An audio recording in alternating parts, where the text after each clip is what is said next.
मोदी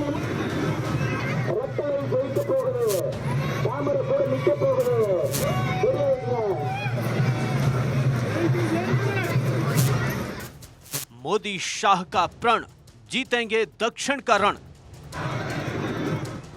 இந்த சுட்டரிக்கின்ற வெயிலிலே स्वागतम स्वागतम। राहुल केसीआर ने भी भरी हुंकार, हमारा होगा दक्षिण का द्वार।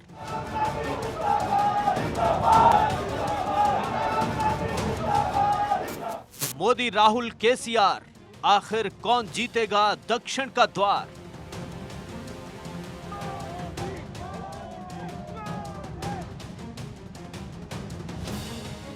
क्या दक्षिण तय करेगा दिल्ली की सरकार? दक्षिण उदय से दिल्ली विजय। माता की 15 जनवरी से सूर्य दक्षिणायन से उत्तरायण हो गया, लेकिन भारत की राजनीति दक्षिणायन हो गई है। सभी पार्टियां दक्षिण को भेदना चाहती हैं। दक्षिण के 5 राज्यों में 130 लोकसभा सीटें आती हैं, जहां बीजेपी 60 सीटें जीतने का प्लान बना रही है। तो वहीं कांग्रेस भी दक्षिण के जरिए राष्ट्रीय राजनीति में फिर से मजबूत होना चाहती है। इसीलिए राहुल गांधी ने भारत जोड़ो यात्रा की शुरुआत भी दक्षिण से ही की। तो वहीं बीजेपी ने नड्डा और अमित शाह को दक्षिण साधने की जिम्मेदारी दी है। केसीआर भी थर्ड फ्रंट बनाकर अपना दावा ठोक रहे हैं। दक्षिण के रण में किसकी कितनी है तैयारी, इसी पर आइए सबसे पहले आपको रिपोर्ट दिखाते हैं।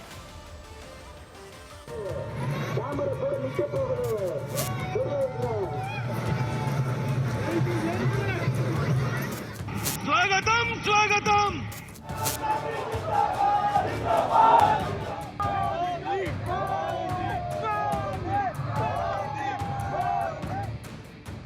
मकर संक्रांति के दिन सूर्य उत्तरायण हो गया, लेकिन दक्षिण में गर्मी कम नहीं हुई।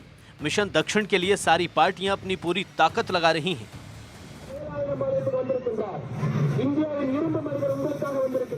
लगाएं भी क्यों ना, 130 सीटें हैं। बहुमत के लिए दक्षिण बेशकीमती है।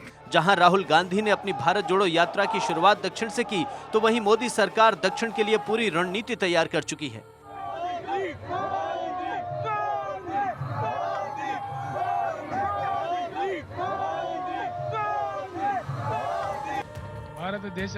केसीआर ने तो आज भव्य रैली कर कांग्रेस और मोदी सरकार के खिलाफ राष्ट्रीय राजनीति में ताल ठोक दी। केसीआर का थर्ड फ्रंट कांग्रेस के लिए बड़ी चिंता का विषय है। भाजपा ने 2024 के मिशन के लिए अपने नए आंकड़े सेट कर लिए हैं, 400 दिन और 400 पार। लेकिन जिस तरीके से नॉर्थ में सबसे ज्यादा लोकसभा की सीटें आती हैं और उसके बाद अगर कोई इलाका है तो वो है दक्षिण भारत। दक्षिण भारत में माना जाता है कि अगर आधी सीटें आपने जीत ली तो आप बहुमत से केंद्र में राज कर सकते हैं। और शायद इसीलिए भारतीय जनता पार्टी ने मिशन साउथ को अपना फोकस बना लिया है।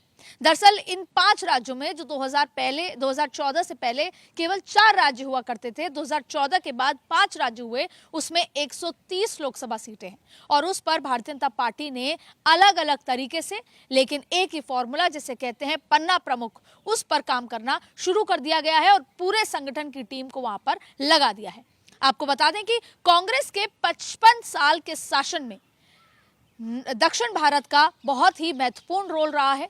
दरअसल कांग्रेस में हमेशा ये सोचा गया कि कामराज का यही फॉर्मूला था कि एक बार नॉर्थ से शासन किया जाए तो एक बार दक्षिण भारत से, और इसी फॉर्मूले के साथ 55 साल से ज्यादा कांग्रेस ने देश पर शासन किया। अब बीजेपी भी लंबे समय तक राज करने के लिए दक्षिण में कमल खिलाने की तैयारी कर रही है। नवंबर में मिशन साउथ के लिए सीनियर नेताओं की बैठक हुई। गुजरात चुनाव के दौरान ही बीजेपी आलाकमान ने समीक्षा बैठक की। 3 महीने से साउथ में नेताओं और कार्यकर्ताओं के कार्य की समीक्षा हुई। इस मीटिंग में 45 दिनों का टास्क दिया गया। बूथ स्तर पर की जाने वाली सभी तैयारियों का आकलन करना था। राज्य प्रभारियों के माध्यम से केंद्रीय नेतृत्व को रिपोर्ट सौंपना तय हुआ। सीनियर लीडर्स के मुताबिक साउथ में बीजेपी अपना नेटवर्क मजबूत कर रही है।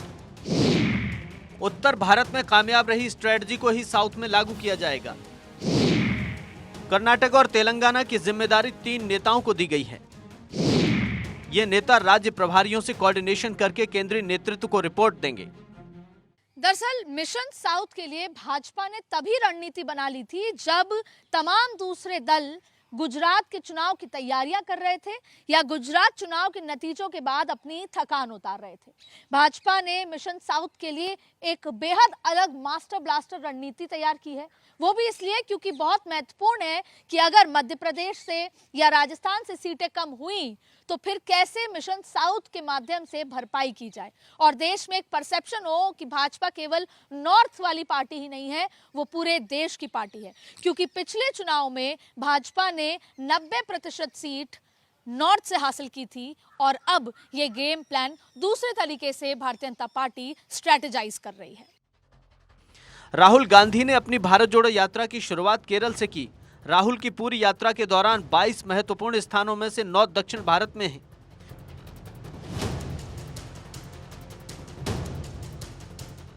दक्षिण भारत खासकर तमिलनाडु, केरल, कर्नाटक, आंध्र प्रदेश और तेलंगाना में लोकसभा की 129 सीटें हैं।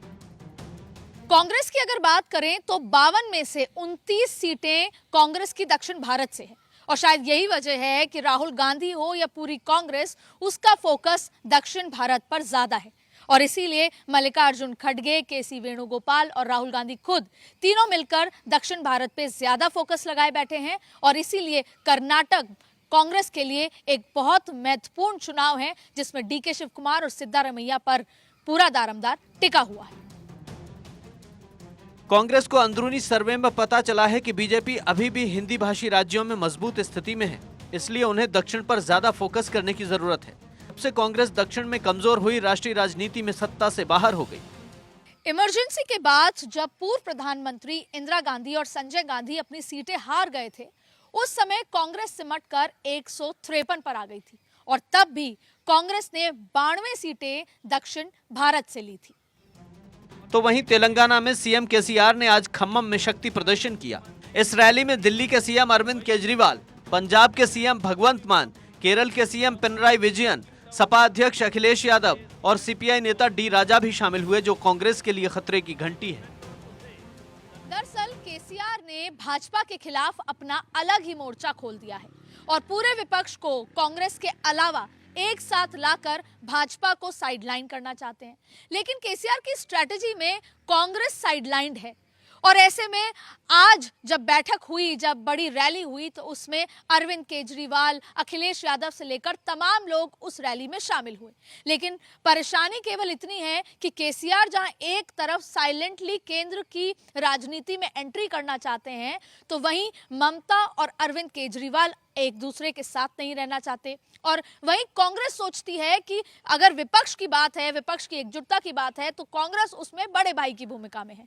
यानी बीजेपी को साइडलाइन करने के लिए विपक्ष को एकजुट होना तो जरूरी है, लेकिन केसीआर चाहते हैं कि ये एकजुटता वो उनकी अध्यक्षता में हो, कांग्रेस चाहती है कि वो पूरी एकजुटता कांग्रेस की अध्यक्षता में हो। तो वहीं अरविंद केजरीवाल ने अपना ही खुद का प्रधानमंत्री का ये मोर्चा खोल रखा है कि 2024 में मोदी बनाम अरविंद केजरीवाल होगा। ऐसे में कैसे विपक्ष एकजुट होगी? लेकिन आज की इस रैली में केसीआर के साथ तमाम विपक्षी नेता का आना बीजेपी के लिए जाहिर तौर पे एक चिंता की स्थिति बन सकती है। कांग्रेस ने केसीआर की रैली पर निशाना साधा।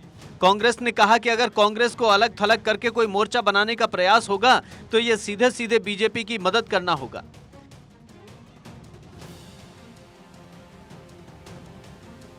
दूसरी तरफ बीजेपी अपने आप को दक्षिण में मजबूत करने के लिए कांग्रेस केसीआर की फूट का फायदा उठाना चाहती है, क्योंकि लगातार हिंदी भाषी राज्यों से 90% सीटें लाना मुश्किल होगा।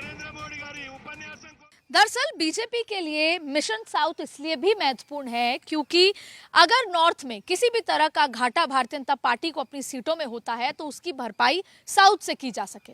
और पिछली बार जब चुनाव हुए तो 29 सीटें बीजेपी के खाते में दक्षिण से आई और जिसमें 25 सीटें केवल कर्नाटक से आई और 4 सीटें तेलंगाना से। और यही वजह है कि भारतीय जनता पार्टी का जो कंसंट्रेशन है, जो फोकस है, वो तेलंगाना पे ज्यादा है। और यही वजह है कि तेलंगाना में वो पार्टी का विस्तार, संगठन का विस्तार, नरेंद्र मोदी का चेहरा और साथ में देश की जो केंद्र सरकार की योजनाएं, उनको धरातल पे लाने के लिए लगातार प्रयास कर रही है, जिससे कि तेलंगाना में पार्टी का और विस्तार हो और लोकसभा में बेहतर नंबर के साथ प्रदर्शन हो।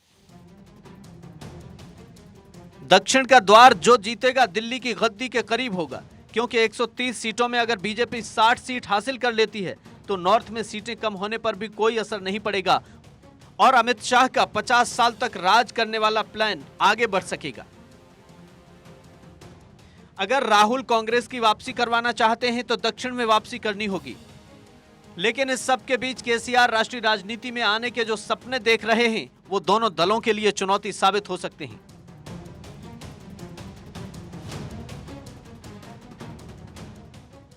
केसीआर का तेलंगाना से बाहर कोई जनाधार नहीं है, लेकिन वोट तोड़ने में अहम भूमिका निभा सकते हैं, क्योंकि सब जानते हैं दक्षिण उदय से ही दिल्ली विजय होगी। Bureau report, Bharat 24।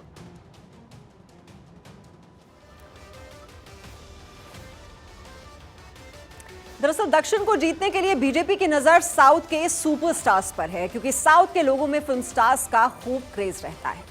जयललिता, एनटीआर इसकी सबसे बड़ी मिसाल रहे हैं। अब अमित शाह साउथ के स्टार्स को बीजेपी में शामिल करवाना चाहते हैं। आपको बता दें, पिछले साल अगस्त में साउथ के सुपरस्टार जूनियर एनटीआर से गृह मंत्री अमित शाह की मुलाकात हुई थी। टीडीपी संस्थापक एनटी रामाराव के पोते हैं जूनियर एनटीआर।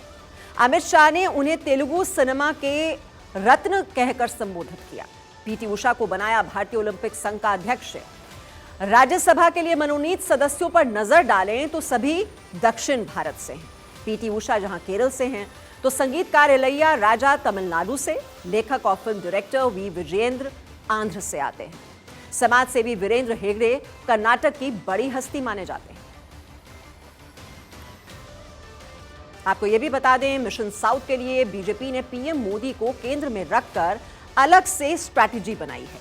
नवंबर 2022 में पीएम मोदी ने कर्नाटक, तमिलनाडु, आंध्र प्रदेश, तेलंगाना का दौरा किया। इन 4 राज्यों में पीएम मोदी ने 25,000 करोड़ से ज्यादा के नए प्रोजेक्ट शुरू किए। विशाखापट्टनम में 10,500 करोड़ रुपए के प्रोजेक्ट्स का शुभारंभ और शिलान्यास किया। बेंगलुरु में वंदे भारत और भारत गौरव काशी एक्सप्रेस को हरी झंडी दिखाई। कैंपेगौड़ा इंटरनेशनल एयरपोर्ट के 5,000 करोड़ की लागत से बने टर्मिनल 2 का उद्घाटन किया। तेलंगाना, आंध्र में बीजेपी के लिए अग्नि परीक्षा है। तेलंगाना, तमिलनाडु और केरल को लेकर राह स्पष्ट है, लेकिन आंध्र प्रदेश को लेकर असमंजस की स्थिति बनी हुई है। केंद्र में परोक्ष रूप से मददगार वाईएसआर कांग्रेस के साथ जाना उनका काफी मुश्किल है, तो वहीं टीडीपी को लेकर अभी तक बीजेपी ने कोई फैसला नहीं किया। चंद्रबाबू नायडू ने, आपको याद होगा, एनडीए से टीडीपी को अलग कर लिया था। बीजेपी अब किसी राज्य में दूसरी पार्टी के भरोसे नहीं रहना चाहती है। वो अपनी स्थिति इतनी मजबूत करना चाहती है कि उसे किसी सहयोगी दल की जरूरत ना पड़े। पवन कल्याण की जनसेना पार्टी को बीजेपी सहयोगी के रूप में देख रही है, लेकिन जनसेना पार्टी का बहुत ही सीमित जनाधार है। चंद्रबाबू नायडू पवन कल्याण को अपनी तरफ मिलाने में जुटे हुए। तो मिशन साउथ या मिशन इम्पॉसिबल कहें, क्योंकि साउथ में अभी केवल कर्नाटक में बीजेपी की सरकार है। बीजेपी तेलंगाना पर ज्यादा फोकस कर रही है। तेलंगाना से लोकसभा में आपको बता दें बीजेपी की 4 सीटें हैं। तमिलनाडु, पुडुचेरी, केरल, आंध्र प्रदेश में बीजेपी का खाता भी नहीं खुला है। 5 राज्यों की 130 सीटों में से सिर्फ 29 सीट बीजेपी के पास हैं, 2 सीट सहयोगियों के पास हैं। इन सीटों में 25 सीटें अकेले कर्नाटक से थी। केरल, तमिलनाडु, आंध्र प्रदेश, पुडुचेरी में बीजेपी की एक भी सीट नहीं।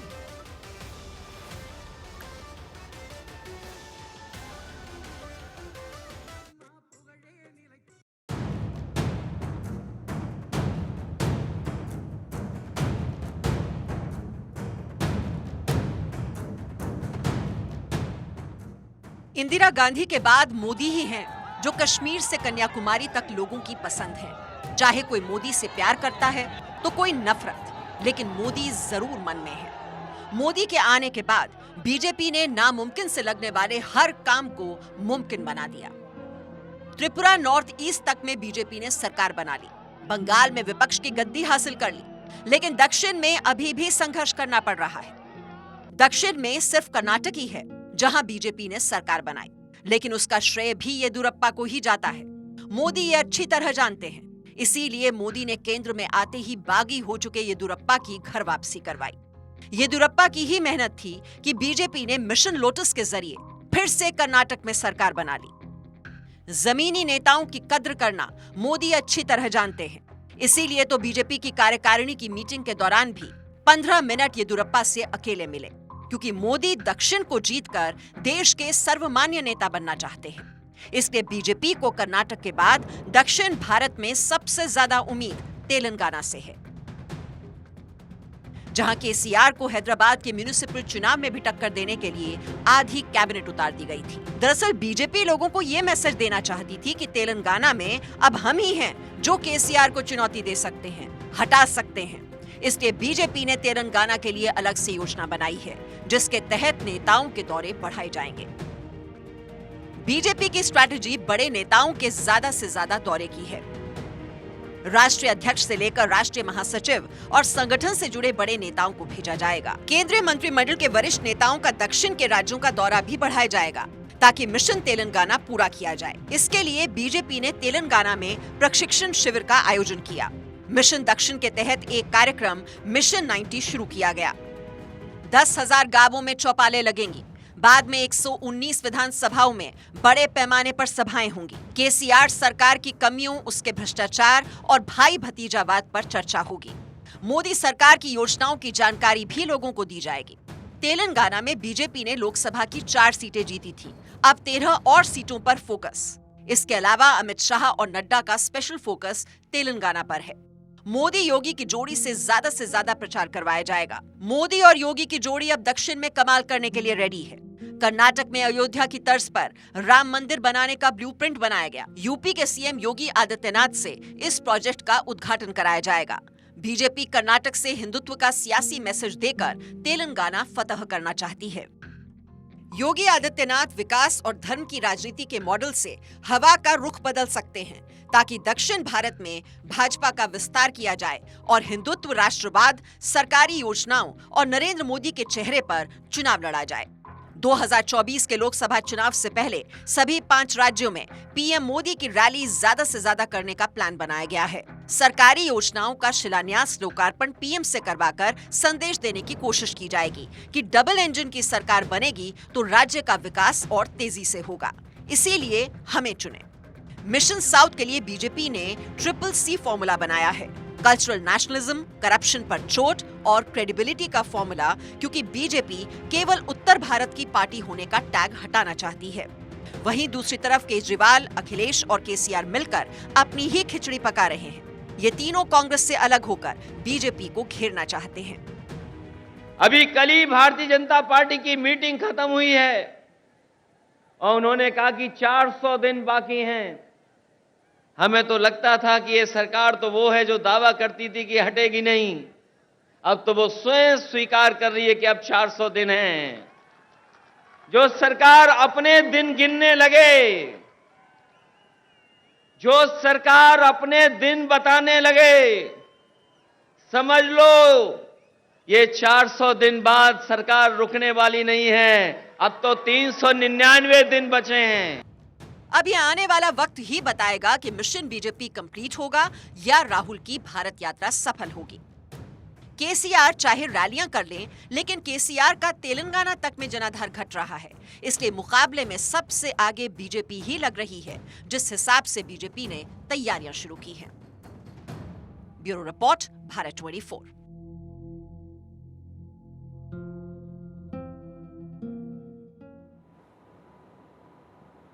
और अब आगे बढ़ते हैं। भारतीय सेना को लड़ाकू वर्दी का मिलेगा कॉपीराइट। लड़ाकू वर्दी के अनाधिकृत प्रसार की रोकथाम रुकेगी। डिजाइन आवरण के आईपीआर मिले भारतीय सेना को। डिजाइन का कॉपीराइट 10 साल के लिए भारतीय सेना के पास रहेगा। अगले 5 साल के लिए और बढ़ाया जा सकता है कॉपीराइट। वर्दी केवल भारतीय सेना की यूनिट रन कैंटीन में ही बेची जाएगी। आईपीआर से भारतीय सेना के पास अब डिजाइन के लिए विशेष अधिकार होंगे। किसी भी डिजाइन के उल्लंघन, पुनर्उत्पादन पर कानूनी कार्रवाई होगी।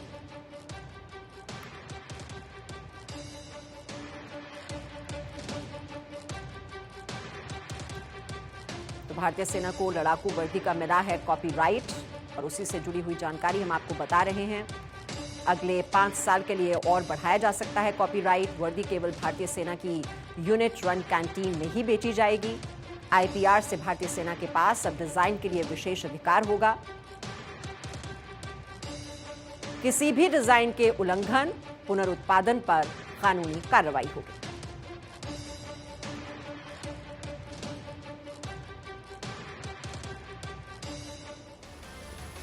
एक छोटा सा ब्रेक, जल्द लौटते हैं कुछ और खबरें लेकर।